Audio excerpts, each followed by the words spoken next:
In parts of the world where curved swords were normal, why did some people pick straight swords? Hi folks, Matt Easton here of Schola Gladiatoria and Easton Antique Arms. Now, one of the first things to mention, of course, is that in places in the world like India, for example, or Persia, where curved swords were extremely popular, like this tulwar, or a Persian shamshir, or a Turkish kilich, something like this, they weren't around forever. They were inventions that came along, just like all other inventions. And so in India, for example, this became the absolute ubiquitous sort of Indian sword, the tulwar, which incidentally just means sword, but what we call in the West a tulwar, this type of curved sword, really comes about in the 16th century, we could say. It probably starts in the 15th century, but in the 16th century by Western dating. And before that, straight swords were really, really common. So when we want to address the topic of once these swords became the most popular types of swords in an area, curved swords, whether we're talking about someone like Persia or other parts of the Middle East or North Africa or indeed India, we have to also remember that before these came along were other things. Now, therefore, when we're looking at India, I've got a couple of really nice Indian straight-bladed swords here. Okay, I'll talk more about the blades specifically in a second, and they've got different, slightly different hilt designs, but fundamentally on a global scale they're relatively similar. They're both Indian swords from different parts of India actually. The blades are European, but we'll come to that in a second, but they are straight blades. So the first thing to say is that whether we're talking about the Middle East or whether we're talking about parts of Asia, straight swords often predate the curved swords. That's right. So they're kind of like an earlier invention. And as is often the case with human history, when a new invention comes along, the old thing doesn't just disappear.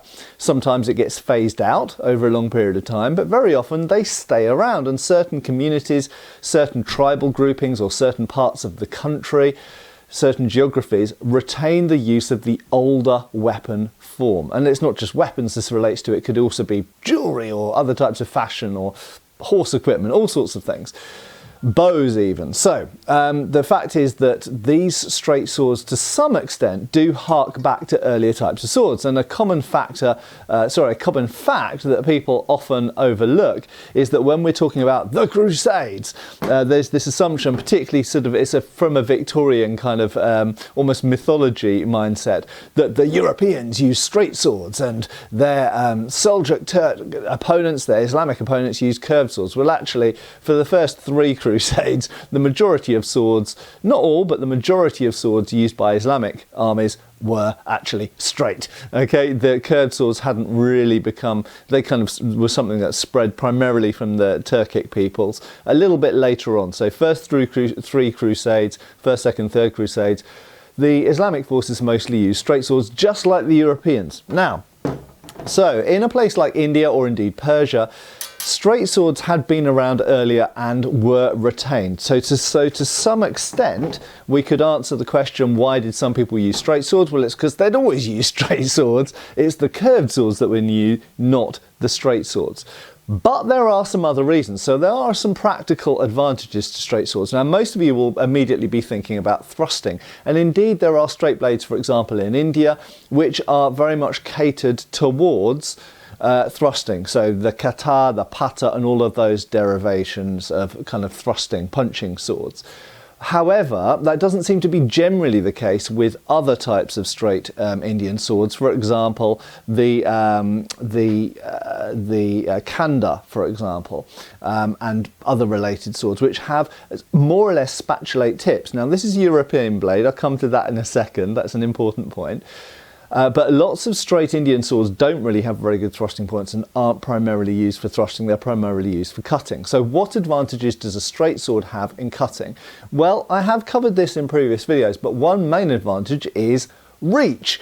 A simple fact is that if you extend your wrist out in a cut, or just extend your arm out in a cut, because obviously we've talked about the way of Indian cutting, for example, is somewhat different to the way of not all, but most European cutting mechanics. So they tend not to stretch the wrist out like that, because of course the disc on the back of the tulwar makes that not convenient, and that's there to enforce a method of cutting that uses the entire arm and body.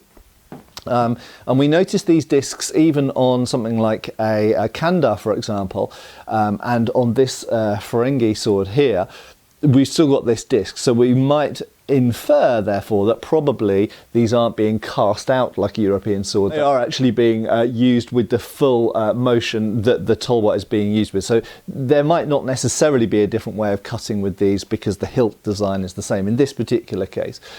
But nevertheless, regardless of whatever angle you're cutting at, the straight blade is essentially ahead of the curved blade, because the curved blade, by its very shape, curves away from the thing you're hitting, while the straight blade is a straight line. So if we extend these hilts at the same angle, you will see that the straight blade will hit before the curved blade overall. So generally speaking, and those of us who fence military sabre, for example, I think most people would agree with me, probably all people would agree with me, maybe if you don't, then post below, that generally speaking a straight blade, not only is it easier to do point work and thrusting with, but it generally speaking reaches the opponent more easily than a curved blade does. Curved blades have other advantages. I'm not saying that they're rubbish and you shouldn't use curved blades. They have all sorts of other advantages which I've covered in other videos and I'm sure I'll talk about again in the future. But for now, we're just pointing out that straight blade, generally speaking, has better reach. So, the final reason I want to give here, because I'm going to keep this relatively concise, we could expand into other, perhaps more minor reasons, but these are the main reasons why these straight blades were used in areas where curved blades were perhaps more common and more popular. And that is convenience and specifically trade. So I've mentioned several times in this video that both these blades are European backsword blades. And in fact, they're both 18th century, probably could even be 17th century actually, backsword blades, as in Europe would be found on a basket hilted sword, like a mortuary hilted sword, or, you know, essentially a large cavalry sword for the most part. And these were traded, mostly made in Germany. Some were made in Britain and France and other places, Italy, but most of them were made in Germany, around Solingen usually, and they were traded all over the world. The British bought them, the Indians bought them, the North Africans, the Moroccans bought them, loads of people bought them. But in India, these were mounted onto local Indian hilts. And so therefore, to an extent, the answer to the question is, why have they got straight blades? Well, because they're straight European traded blades. Now, why would they buy those if they have access to native-made curved talwar blades and native-made straight blades like the kanda as well?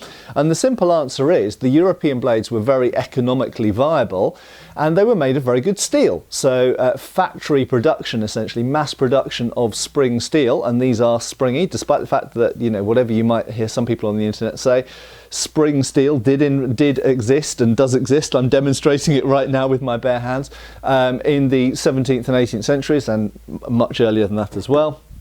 So these are good quality steel, springy blades that were they were imported in huge numbers and traded for things that the Indians had a lot of.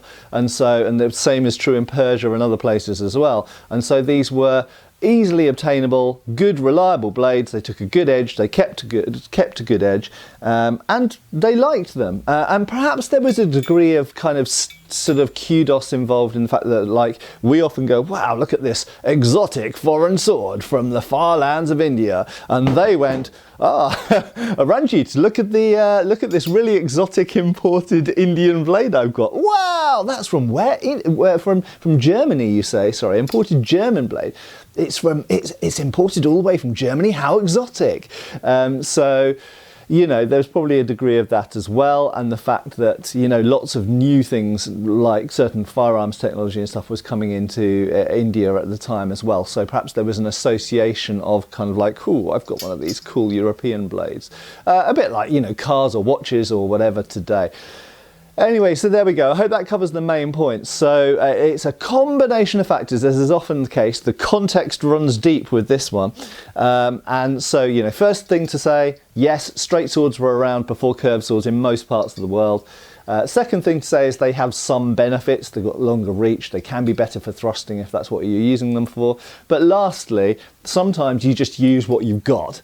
And, you know, the fact is that the Sudanese, for example, often use German imported blades for their cascaras because that's what was being sold to them. If someone had come along from Persia and sold them lots of curved blades, they probably would have started using more curved blades. And in fact, we do find some Persian weapons in Sudan. So sometimes people just use what's available to them. And, you know, why do you own a German or an American or a British car? Maybe for status reasons, maybe because you think it's mechanically better, maybe because you think it makes you look cool, or it makes you look a bit more, you know, kind of like wealthy, or like you're going to drive better, like you're a fast driver, whatever. You know, it's a similar kind of comparison. There are many complex reasons why people chose the things they did, and it's not always just about practicality. It's usually about a whole bunch of other things as well. Anyway, I hope that's been thought-provoking. If you've got related questions or other details you'd like me to dive into, get posting down below, and I hope I'll see you back on the channel really soon. Cheers, folks. Thanks for watching. We've got extra videos on Patreon. Please give our Facebook a like and subscribe if you haven't already. Cheers, folks.